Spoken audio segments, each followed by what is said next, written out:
wanted to make sure that we were doing as good a job as we possibly could on 5G. What are the realities carrier by carrier? So this is a little dicey from the standpoint of some of the panelists are doing business with the carriers, and we don't want to be negative in any way. So we want to make sure that we're covering this as rationally and as objectively as possible. So I very much appreciate the fact that Joe Schmelzer from Cell5 by Nextivity made a chart up for us. I'm going to go to that chart now. This is sort of frequency by frequency, made easier by the fact that Sprint and T-Mobile will now be together, and the opportunity to look at these things with some rationality within the frequencies. So, Joe, do you want to talk through your chart here? Because I appreciate you doing this, and tell us what this all means from a frequency standpoint. Yeah, sure, Rich. Well, this isn't the fanciest chart I've ever made, so don't judge me on my art skills for this one. So the idea here is that just looking at the carriers in the United States and specifically, and looking at sort of the understanding what their 5G spectrum strategy is. One thing you have to say, some of you are probably experts in 5G, some of you are probably new to it, but one thing about 5G that is very different, I think, than the other technology iterations is that 5G is really not one thing. 5G is actually a collection of things, and it's kind of all been packaged up and marketed by the carriers and by the technology providers as 5G, but in reality it's several different things. And there's a couple different demarcation points between the various forms of 5G. And I'm not going to get super technical here on the deep dive part of that, but there's a couple things to just sort of understand when you're trying to figure out what you mean by 5G. And so the first thing to really understand is, from a spectrum standpoint, there's kind of two big blocks of spectrum. One we call sub-6 gigahertz. So any spectrum that's underneath 6 gigahertz, that's the sub-6 gigahertz spectrum. That's typically where the most of the wireless operators are today in the U.S. Specifically, most of the carrier frequencies are below 2.7 gigahertz down to 600. So that sub-6 gigahertz is where most of them are today. And then spectrum that's above that, which we'll call millimeter wave, is the 24 to 28 gig and the 37 to 40 gigahertz spectrum. And that's important to understand because a lot of the 5G value propositions and the use cases that we'll probably talk about a little bit here, they're very much tied to these sorts of spectrum maps.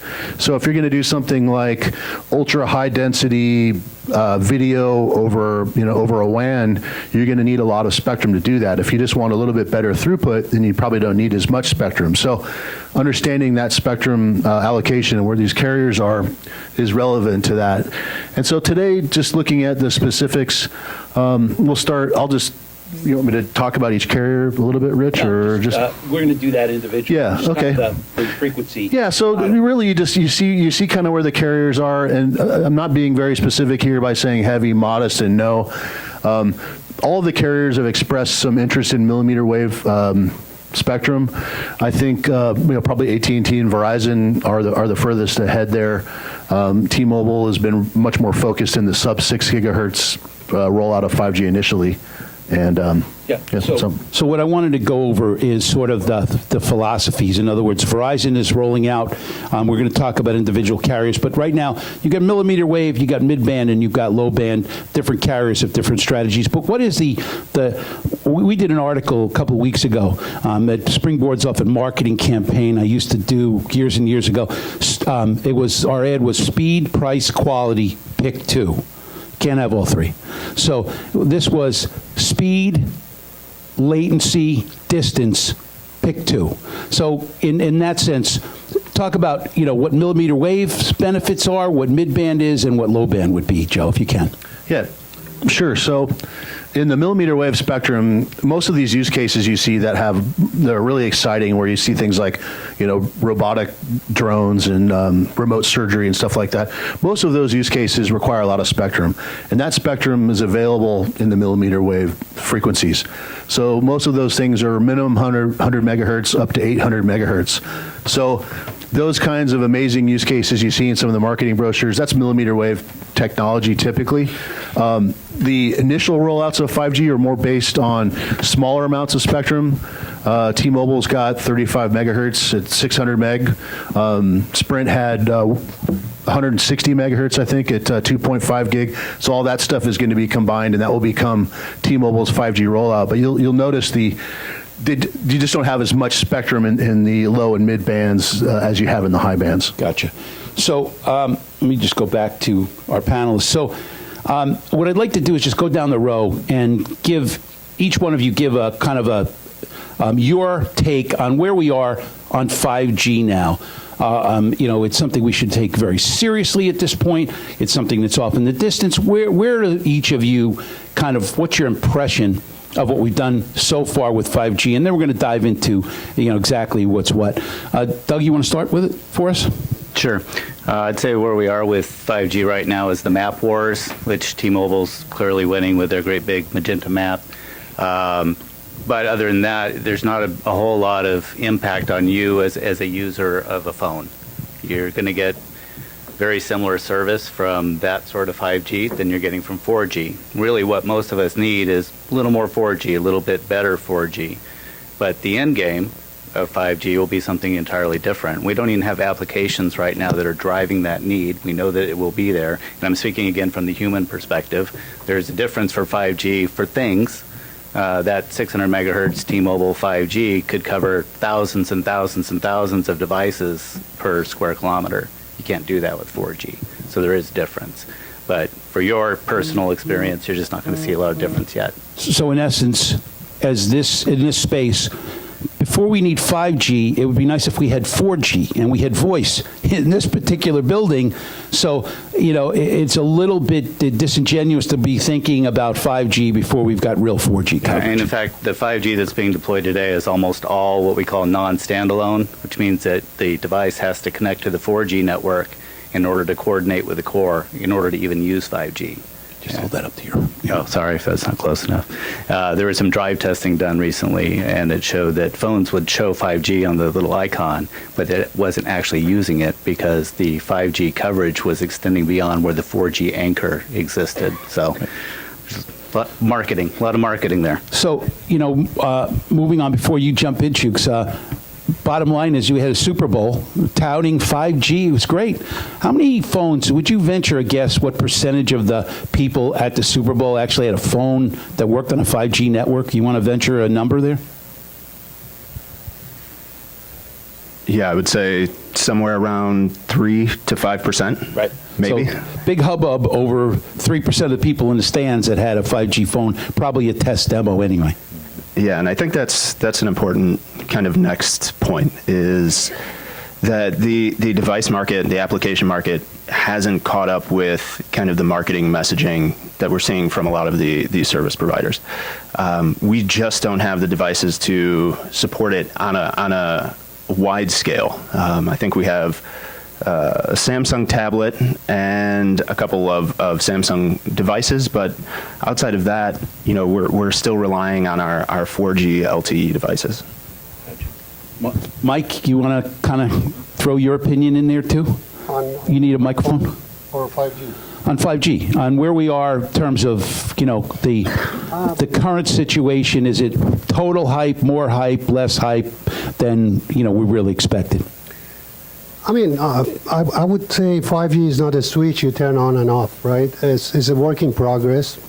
Majorly, we have three categories for 5G. We're talking about mobile broadband, which need, Hold that up, please. Just hold the mic up. Is it coming? Yeah, it's good. Just got to hold it up. So, second category would be, critical mission type of applications, such as, driverless car, which today we're actually using it with 4G, but the reaction to an incident is, for a car right now, is something like 3 to 4 feet. With 5G, we can bring it to 3 inches, for example. So it's a work in progress. We're going to get there through the time. And the last one is the massive machine connectivity. We're talking about IoT, which is lead to a smart city and smart building that connects all together. Now, where we are, there are applications. I heard there has been a surgery done remotely, which was used with a 5G technology. A doctor can remotely operate you from anywhere in the world, sitting in New York, doing an operation in Japan. Things like that can happen. There are a lot of applications coming up on virtual reality, augmentation reality, and AI. We can get in more specific example that would like. Good. Greg, you want to opine on that yourself? Sure, thanks, and apologies for being late. Thought it was downstairs. I've said before, I think 5G, it's an evolution versus like a revolution. I think we're halfway through 4G deployment. We've, a lot of the carriers out there that are in our space, we're building fiber infrastructure to support small cells. There's a backlog of deployments on 4G. We're starting to see 5G deployment, and that's more, I think, from mostly a preparation perspective as we continue to deploy 4G, and then devices and everything else over the next couple of years will follow that. So that's, there's hype, there's bandwidth grooming, there's spectrum grooming that's going on right now to make way. And I think right now it's just, it's a lot of buzz, and there's a lot of things to come from that. Applications, what's going to drive it? Devices being, used, applications such as healthcare, manufacturing, IoT, et cetera, et cetera. So a lot's to come. And then, but there's, I think one of the big elephants in the room is actual deployment costs as well, and how to monetize it. Joe, you made up the chart. We talked a little bit about frequencies and stuff. I guess I'm perplexed as to why Verizon and some of the other carriers have chosen to not build a network and then promote it, that they've chosen to do it sort of, in reverse, that they're promoting it, sort of as they build it. It's like having a train where you're trying to build the track in front of the engine of the train. Doesn't make a lot of sense to me. But obviously, they don't seem to care about that. But I think, it's counterproductive to give a bad service to customers that might get frustrated and throw up their hands, especially before you've got an iPhone with 5G in it. What's your take on that? Am I off base, or are they doing the right thing, the wrong thing? What's your take? Good question. So I've been a participant to all of the first 4Gs evolutions, and this one definitely feels very different. I think from the operator standpoint, from the network and RAN standpoint, I really think the physics of 5G are very different than the physics of the first 4Gs, particularly with millimeter wave. I think what happens is the planning and the marketing, especially when you're a mobile network operator like Verizon or AT&T, you have to be pretty far out in front with your planning. I mean, they're planning their network for 5 years from now today, and all the messaging and everything else is going behind that. And I think that really what happened with 5G, particularly with millimeter wave and some of the, look, let's be transparent. There's been a lot of negativity. There's been a lot of, when 5G quote unquote launched, there was, some customer dissatisfaction. The networks weren't there. You had to stand next to the small cell for your phone to work, and if the glass door closed, then your phone stopped working. So all that negative stuff, I think, to be totally blunt, I think it caught the RAN teams off guard. And I think millimeter wave is actually much more challenging to roll out than anybody really expected. And so I think the actual deployment of those networks just became a much more challenging physical problem than some of the previous networks that were all rolled out in a much different spectrum. And I say this because I know individuals, either both on the vendor side and on the network side, that have been trying, day and night to make these things work for the last 2 years and really struggling with it. So, one of the equipment suppliers who's supplying a lot of gear for millimeter wave, I happen to know a bunch of those folks, and I get a sense of frustration there. But sort of the next piece of the puzzle is we agreed that what we would do is talk carrier by carrier, not being negative, but trying to give everybody in the audience sort of an understanding of what's going on carrier by carrier. So, Mike, you got the job. You go first. You got the job, the easy one, which is Sprint, who's basically now a frequency band rather than a company. So talk us through Sprint's strategy from a frequency standpoint and base stations if you can, to talk about certainly how they're going to use that 2.5 effectively for 5G, if you would. So basically, to lay out a 5G network, we need a very dense network with massive number of nodes. So where that goes is the bottleneck here is spectrum. So compared to other carriers, Sprint seems to have a good nationwide mid-band spectrum at 2.5. And they have about 120 megahertz of bandwidth that they're using both for 4G and 5G. And I guess they're using 3 to 4 of those carriers on 4G for 20 megahertz band. So that occupies 60 of that for 4G. So they're left with 60 gigahertz for 5G, what they're using right now today. So basically, the agreed physical channel bandwidth at that level and mid-level and lower FR1 is 100 megabyte bandwidth. That's what you really should have. They're running it on 60 right now. And on the millimeter wave, I think that's 400 megahertz. So what Sprint has done in Chicago, I think about a month ago, the maximum speed they got with it was 730 megabit per second for downlink and about 20 to 30 megabit per second for uplink. That's what they achieved. As far as latency, as far as I know, all of the carriers has not done better than 10 milliseconds. So that's, and they don't want to say it to you. So, they keep saying it's about 10 milliseconds. But it's still, we are far from 1 or 2 milliseconds. So what would you say the latency is on a typical 4G network right now? What's the latency expectation there? On 4G, I would say it's about 15 to 20 milliseconds. So we're not that far off. If you don't get down to a millisecond or so, Well, we're still pretty close to where we were before with 4G. Going back to the example I said for autonomous cars and vehicles, that difference can make 4 feet to 4 inches.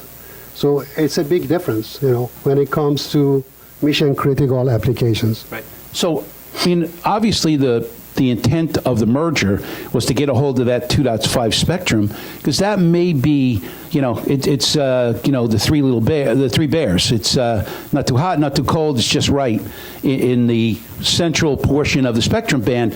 So that's a real plum situation for T-Mobile now to be able to use, as part of their network being, their initial situation when Chuk's going to talk about this. But that seems to be a really fabulous way to launch this without that disappointment of millimeter wave, et cetera, et cetera. You agree or disagree with that? Well, you do need, for 5G, you need to have millimeter wave for sure, only on hotspot. But you saw what Verizon did in Super Bowl. They spent $80 million just for a few venues. That's how much it costs to bring a 5G network if you want to use millimeter wave. So you do need, for capacity reason, you have to have millimeter wave, but you have to use it for very dense and hotspot. And then you can use, the mid-band, which goes about 1 mile in radius, which millimeter wave goes about 300 feet. You just imagine that's a factor of 1 to 5, right? Yeah. That's how much less you need as far as infrastructure. So you can cover your suburban area and city area with mid-band, hotspot with millimeter, and the rural area with lower band like what T-Mobile has. So the combination of what T-Mobile has in a Sprint will make it perfect as far as dynamics of, how they're going to strategize to spend the least amount of money to build their network. Got it. So, Chooks, you get the unenviable task of now talking about a merged T-Mobile Sprint set of frequencies. So talk us through, the layer cake that Mike just sort of referred to of different spectrum bands and what we think T-Mobile will be able to do in terms of 5G? Yeah, I think the merger really kind of solidifies T-Mobile's plan and approach to the marketplace. So I think it was December of last year, around the 19th or so, T-Mobile went live with 600 megahertz coverage across the country. And so they lit up something like 200 million points of presence. That strategy is really about bringing 5G coverage to the masses and in a very cost-effective way. And so now what they're looking at doing is expanding that 600 megahertz coverage to all of their points of presence, but then filling in the gaps in kind of use case ways with millimeter wave and the mid-band 2.5. So when you have locations that need additional spectrum or low latency applications, this is where T-Mobile is going to put their effort into deploying these millimeter wave cells. But I think it's also important to note that in terms of strategy, T-Mobile is really focused on bringing 5G to all of its bands. So when we talk through this kind of conversation today, yes, it's 600 megahertz and then fill in the gaps, but 6 years from now, it looks like 5G across the entire kind of spectrum. Got it. So that's an interesting play. They've got sort of a millimeter wave strategy for urban. They've got 2.5 for suburban, and they got 600 for rural. That makes sense. That sounds like a winning case here. Am I off base with that, or is that a good strategy? Yeah, I think it's the most effective strategy. I saw somewhere that it would cost about $1 trillion to build out a millimeter wave network, and none of the operators have that. So you have to come up with interesting, innovative ways to deploy 5G to the masses. Got it. So, Greg, you and I had a great conversation the other day at the Metro Connect show about sort of the AT&T strategy, and I told you that I was scratching my head because I had no clue and hadn't heard much scuttlebutt in the business. But where is AT&T and what are they doing in relation to 5G and making sure they've got a 4G underlayment here to make sure 5G works? Talk us through that, please. Yeah, I'll give it a shot. They've come out in the marketplace with, I would say, using their 850, band spectrum, the 800 band spectrum on 5G. They've announced about 40-something markets that they're going into. In tandem with about 13 of those markets, partnering up with Samsung on the 5G for their low band. And I think that's going to be their strategy nationwide right now, is to groom that and free it all up for the 5G. And then on the millimeter side, we've got 27 gigahertz. We're actually working with them. We've deployed it in some of our venues already. I think they're still looking at it and seeing what impact it has, the use cases and things of that nature. But more to be seen on that, as well as with some of the other carriers at some of the larger sporting type venues where millimeter wave has a really good play right now, or an expected play. But I think all the carriers are still looking at what are we going to get out of this? What are going to be the use cases? What drives it? Yeah. So you're saying that they're using 800 now, and they're going to do a refarming sort of strategy on that. That's a little bit different than I'm hearing for the other carriers. Does that win the day, you think, in terms of timing, in terms of density, in terms of all those sort of things? I think it's going to, for them, I think it's a pretty good win. I don't think they're going to need to go back to the auctions. I think they'll be able to groom enough or farm enough of their spectrum to support that. In the markets that they've come out and announced, it'll cover over 50 million people. So I think they're going after a pretty decent sized footprint and a population coverage. Right. And so, question, we'll go back and we'll talk about carrier by carrier, but you got a phone that'll work on yet?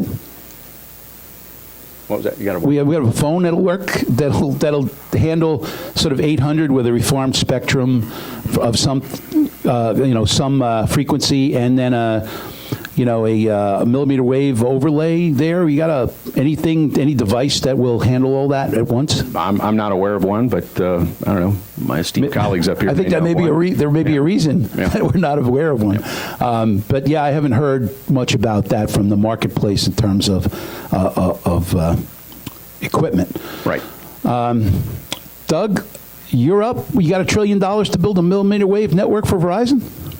No. But if anyone could come up with that money, Verizon could.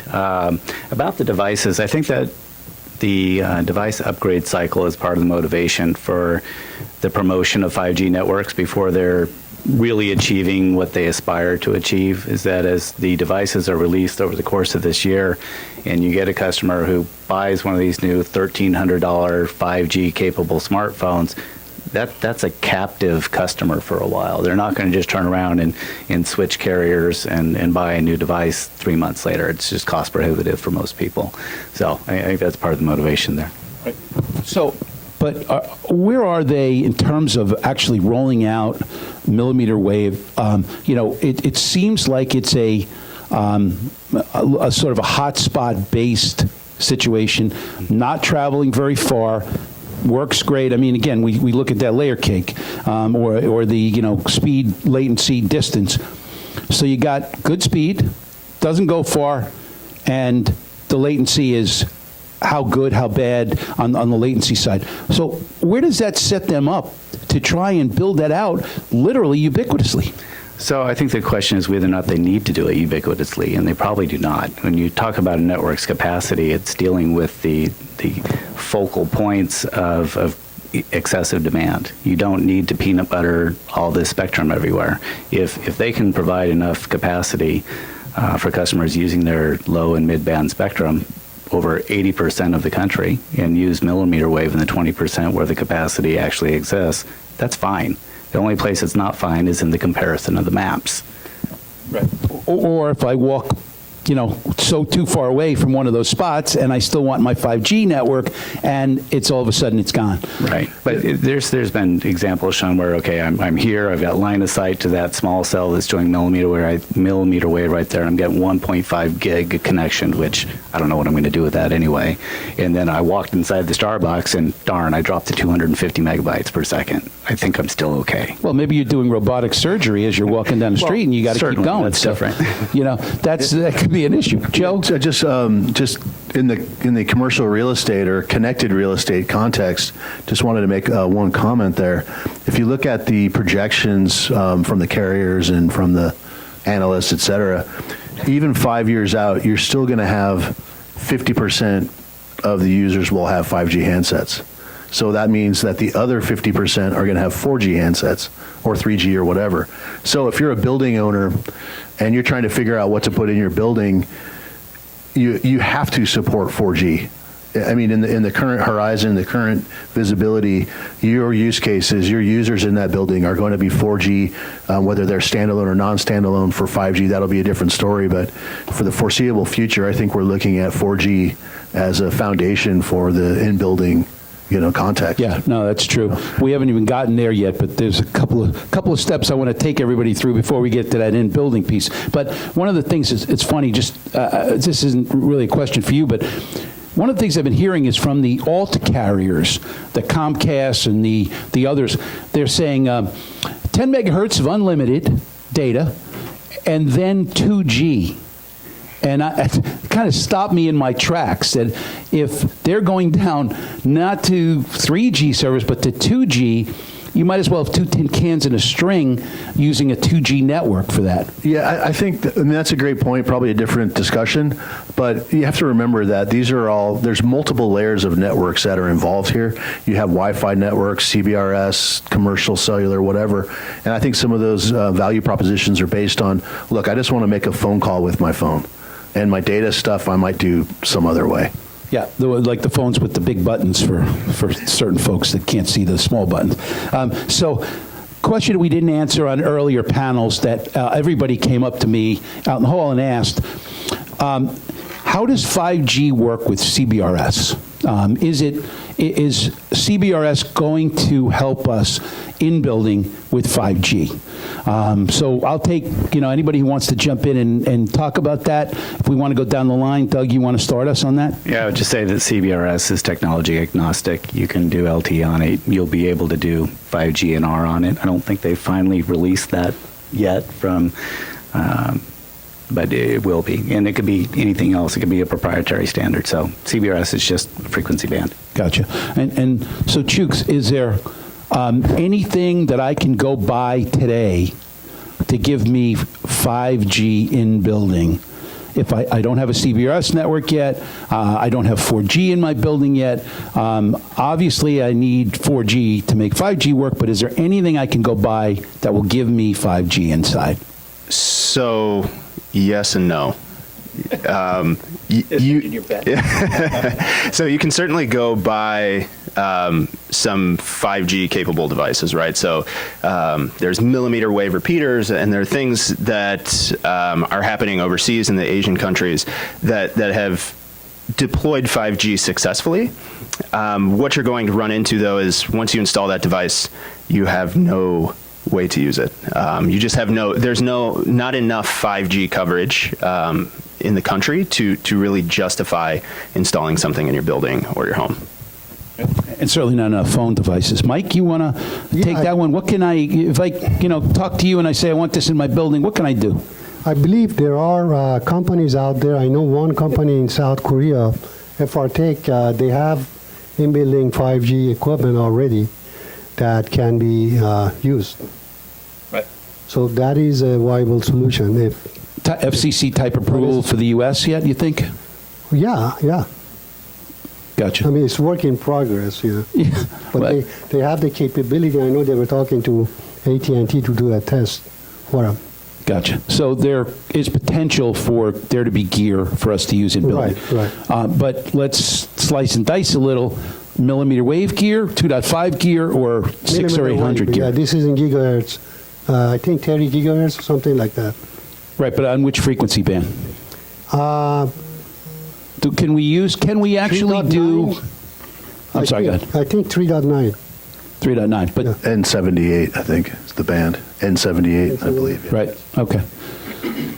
So, Greg, in terms of what you are doing, customers must be asking you, if I'm putting something in my building, how are you going to make 5G happen for me? Is it down the road? Is it today? How are you guys handling that question? Well, I think short term, it's really kind of drilling down to find out what the problem is or what are they trying to solve for today, and then also drive and dig into what are they thinking about tomorrow from a technology perspective. So from an overall infrastructure perspective, that's what we do. We're an infrastructure player.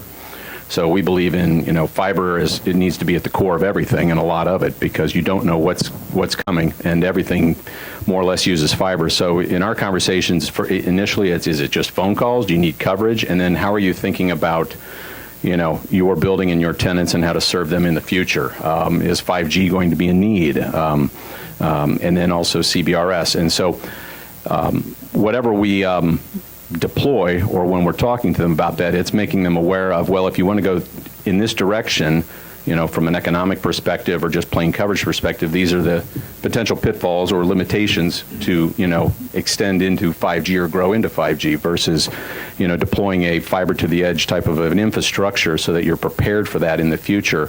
And the impact would be a little bit less intrusive, so to speak. So it's there if you're going to need it, and odds are you will. 5G is going to continue to drive, more and more demand. Wi-Fi will always be there for offload on data. But short term right now, I think it's they want to make phone calls. They want the phones to work. But at the same time, having those conversations and driving awareness, and then who your audience is, So that's where it is today. And a lot of the partners that we have from an OEM perspective, it's where making sure that we're very well aligned on their roadmaps from a 5G perspective.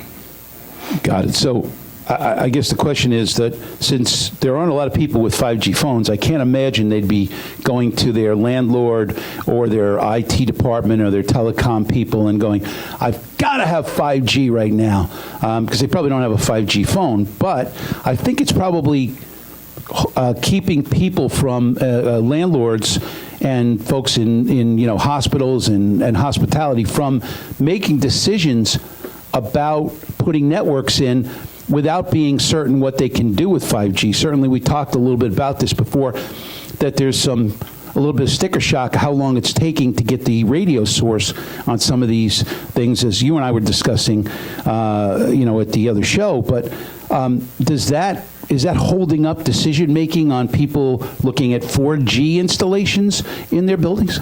No, I don't think so. I think it's more of helping them understand all the buzz that's out there and the confusion.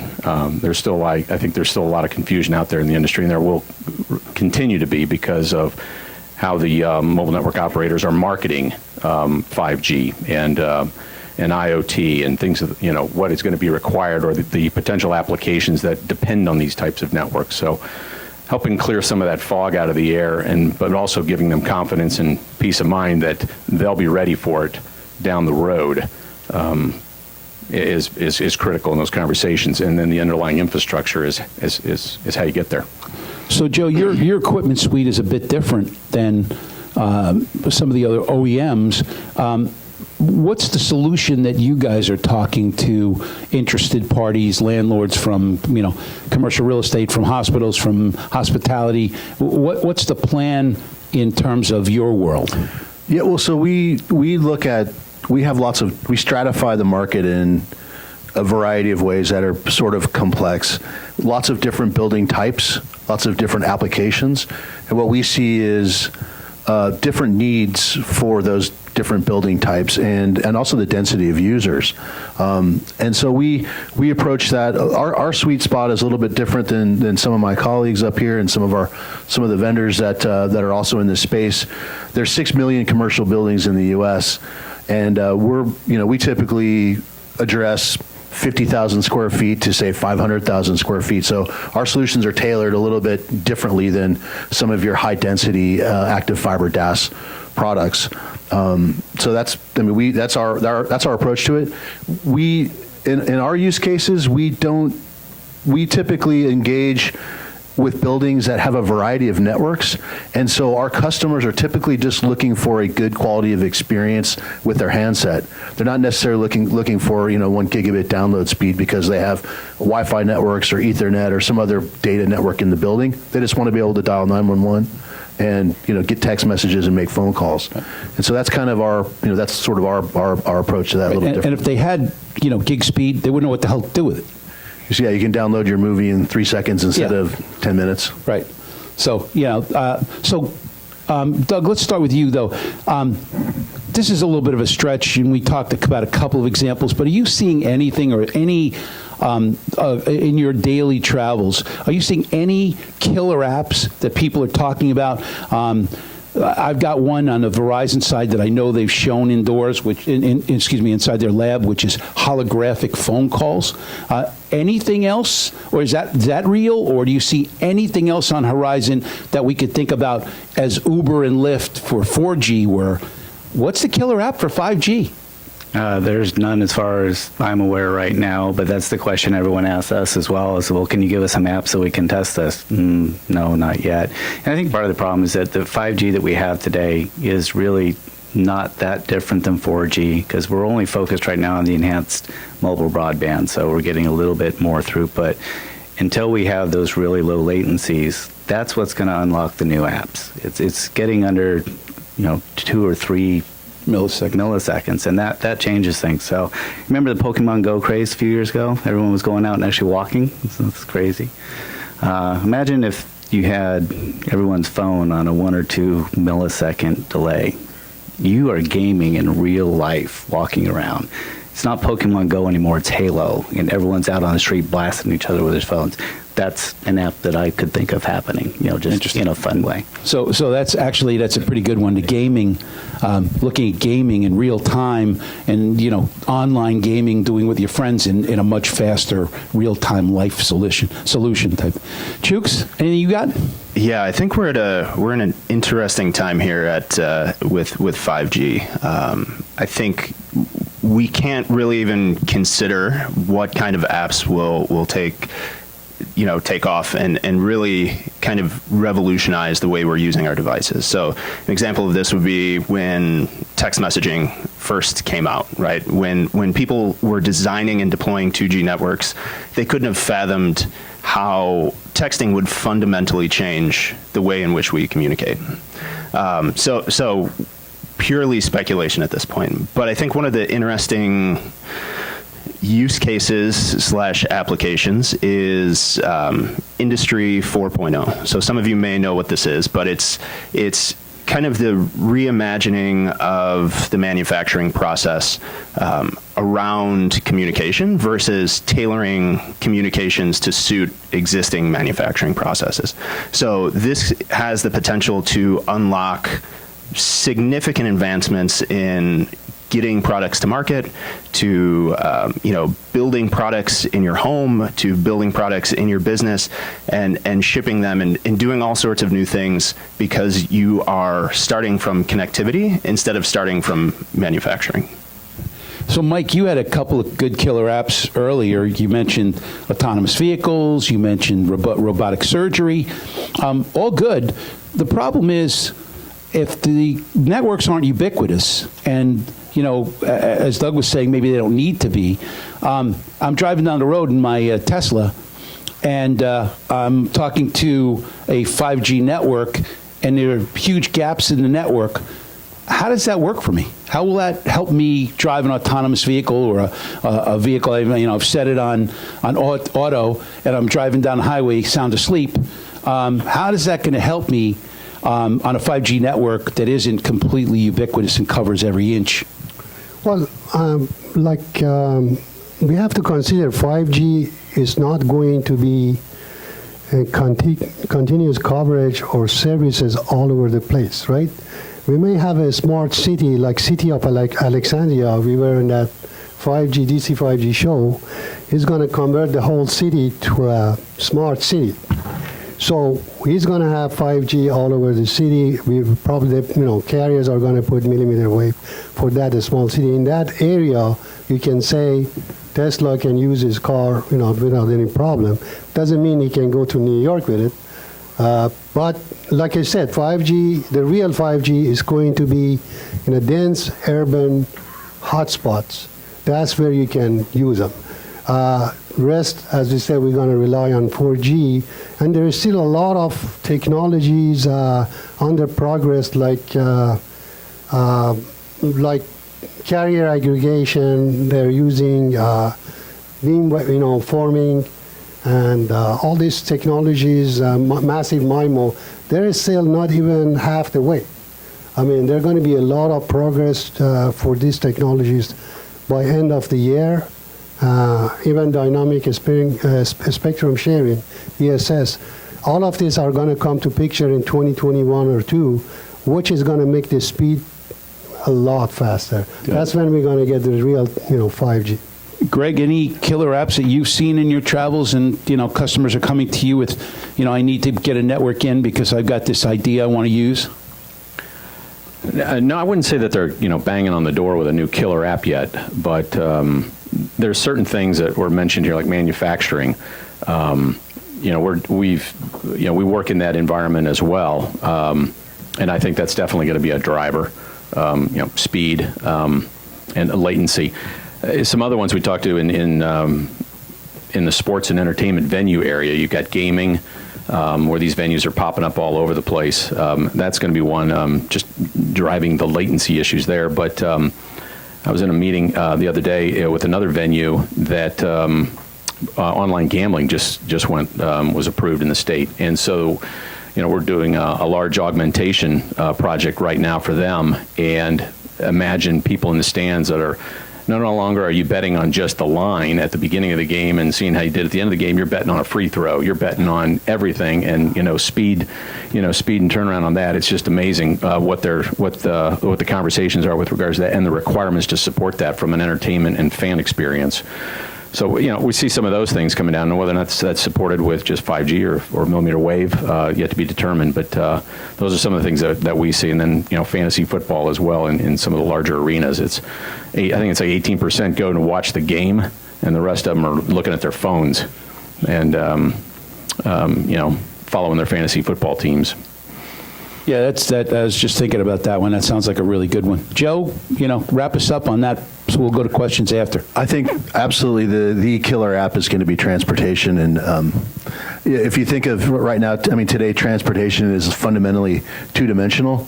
I think with 5G as a platform, with some other technology vectors like artificial intelligence and drone technology, transportation in the future will be three-dimensional, and that's going to fundamentally change a lot of things. You'll be able to go from point A to point B directly, whether that's the 47th story or some other place. So the roads and real estate and everything else is going to change around that. Yeah, real quick, just run down the line.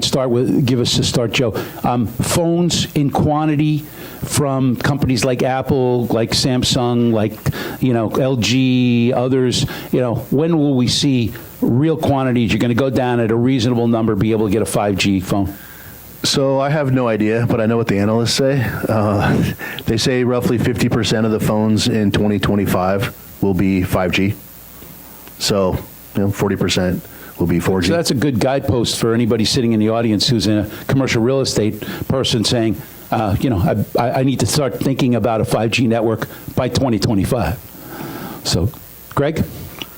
No, I'd probably agree with that. I know that some of the, I guess we'd say, Generation 1 5G phones right now, some of the folks that we've talked to, they're the $1,300, $1,400, and I think they lasted about 20 minutes. And so that's another thing is longevity of life of using the phone before you got to charge it up or let it cool off. So I think they're working through some of the kinks on that. Yeah, that's a scary thought. Mike?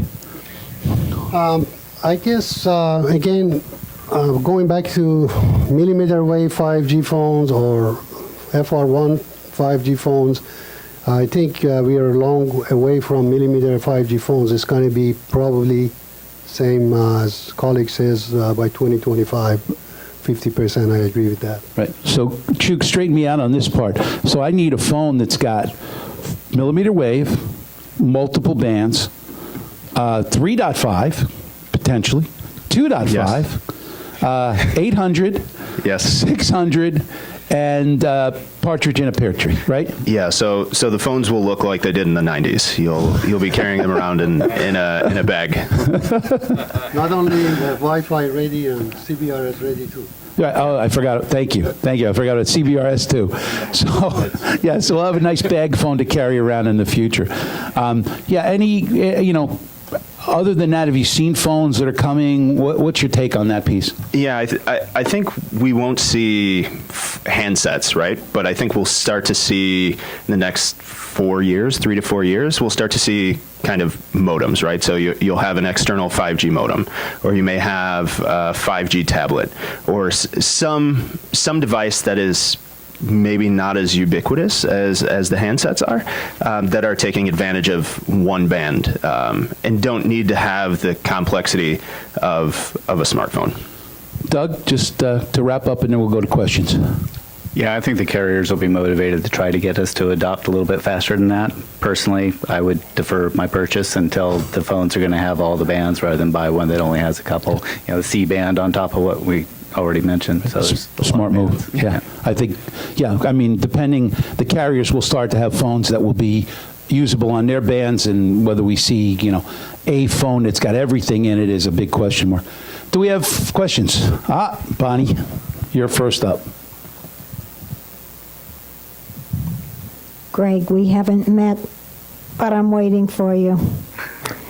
Based in New York City, specialize in enterprise, commercial, 1 million square feet up. Customers are asking for DAS. They don't even want to discuss it. They're asking for it. Does your model pay for DAS? The providers have taken the money away. Are you the last of the wahoos out there? I mean, are we going to dance together? What is this? I think we're queuing up your song. Yeah, we do have a model where we would leverage our capital to deploy a carrier solution there and then work with the carriers to provide signal source. What does the client have to give you for that? Firstborn, is that good? Will that work? We Client, have, the building owner, is that who we're talking about? Yeah. Real estate entitlements, appropriate easements to be in there and operate, access to, to the building, the risers and everything else to deploy that, and, and let the tenants have quiet enjoyment of that system. So, it's a traditional arrangement. 10 years is what we prefer, contractual terms and commercial terms. But, at the end of the day, we want to put a ton of infrastructure into your building to support not just that, but what's coming. And that may not be 5G or CBRS. It could be, how does it help you with your BMS systems? The infrastructure is, the layer one. It's your digital signage. It's surveillance. It's whatever. And then also being able to support you 5 to 7 years down the road on what's the next technology to come while the infrastructure is already in place. next question's over here. Mike actually mentioned MIMO, so can you talk a little bit more about how that works and where we're at with it? Good question, Mike. What the hell is massive MIMO? Well, remember on CDMA time, we had two receiver to receive, signal, or what that does, that combine the signal together, which give you 3 dB of enhancement. With massive MIMO, we're going to have 2 transmitter before and 2 receiver with MIMO. Massive MIMO, they're talking about 4x4, which is 4 transmit, 4 transceive that they're using today. But they're talking about using a 16x16 coming up in the lab right now. And ultimately it goes to a 64x64 array. And that's combined with beam forming, which any of these elements can send a signal directly to the user without sending it all over. So that brings the noise level down, brings the reliability, much higher reliability. So, Mike, much faster. 64 by 64 what, channels or conversations, or what are we talking about with? This is an array, antenna array with 64 by 64 elements. Elements. Right? Okay. So when you send 64 multipath from transmitter or mobile, so with doing signal analysis, they can figure out exactly where the user is, and using one of these 64, send the signal directly to that person without sending it everywhere Right. else. Just to kind of add to that, what's the opportunity for us to improve the performance of that? Doug, you want to take that a little bit and run with that? Does that add to the performance of the network significantly, or is that kind of just pie in the sky? No, it definitely improves the network performance, but it's going to apply more to the outside network than the inside network. I mean, there will be some MIMO in building, but most distributed antenna systems deployed today are still SISO. There's one right there. That antenna right there is the DAS. And there's only one single dipole in there. 64 by 64 antenna element would be very large, and the lower the frequency it supports, the bigger it would be. So with Sprint Spectrum, their ability to do 16 element array is a factor of, it's a shorter wavelength, and also it's a TDD system, meaning they're using the same frequency for transmit and receive, whereas all the other bands, well, most of the other bands use separate frequencies for uplink and downlink, which requires it to have more elements. So yeah, it improves reliability, makes it more robust, and it also increases potential throughput. Gotcha. So we'll take one more question if we have one more for the group. Anyone? Good. Thank you all. Appreciate it very much. Thanks for doing Thank this. you.